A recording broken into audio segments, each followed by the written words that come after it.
Ce livre de cuir aux lettres dorées pourrait bien être une Bible datant de plus de 1500 ans. Le manuscrit a été redécouvert en Turquie il y a peu, après avoir été saisi en 2000 lors d'un coup de filet contre des contrebandiers.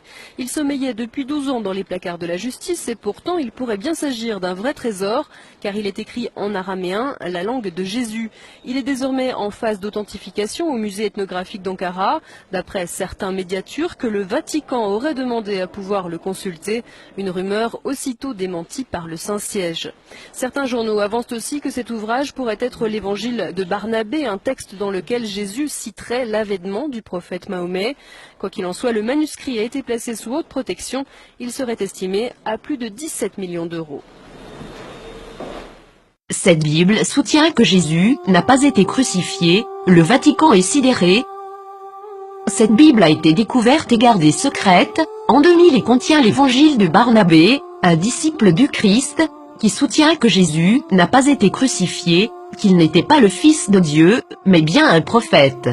Cette Bible soutient aussi que l'apôtre Paul est appelé l'imposteur, que Jésus a fait son ascension tout en restant vivant et que c'est Judas Iscariote qui a été crucifié à sa place.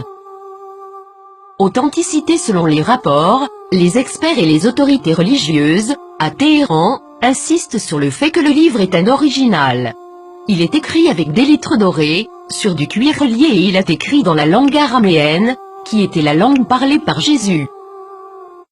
Le texte principal maintient une vision similaire à celle de l'islam, contredisant les enseignements du Nouveau Testament de la chrétienté. Jésus a aussi prédit la venue du prophète Mahomet, qui a fondé l'islam, 700 ans plus tard.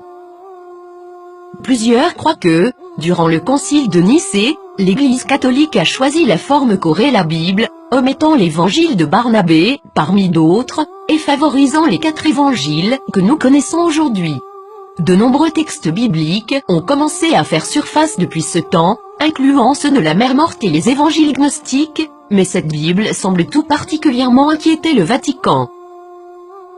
Qu'est-ce que cela signifie pour les religions chrétiennes et ses adeptes? Quelque chose d'inconfortable. Le Vatican a demandé aux autorités turques de pouvoir examiner le contenu du livre. Maintenant que ce livre a été découvert, accepteront-ils cette preuve? La nieront-ils? L'appelleront-ils un mensonge musulman, comme l'a fait le magazine Truth en 2000?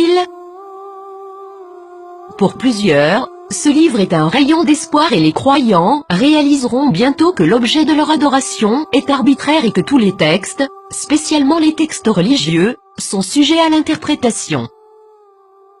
Qu'est-ce que cela signifie pour les athées, les agnostiques, les penseurs séculiers? Ce texte est-il réel? Est-il contrefait? Est-ce important? Nous pouvons espérer que cette nouvelle inspirera les religions à se poser des questions, au lieu de pointer du doigt et de tout croire aveuglément. Ne commencez pas à clamer à tous, je te l'avais bien dit.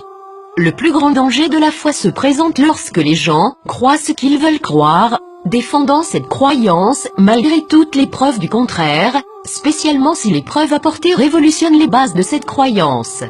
Et le grand coupable, dans tout cela, est le piège de l'ego, rejeter, critiquer les autres parce qu'ils ne sont pas comme vous. Durant des siècles, la défense de la foi aveugle a mené les nations à la guerre, à la violence, à la discrimination, à l'esclavage et à une société d'automates, et tout cela a été justifié par des mensonges.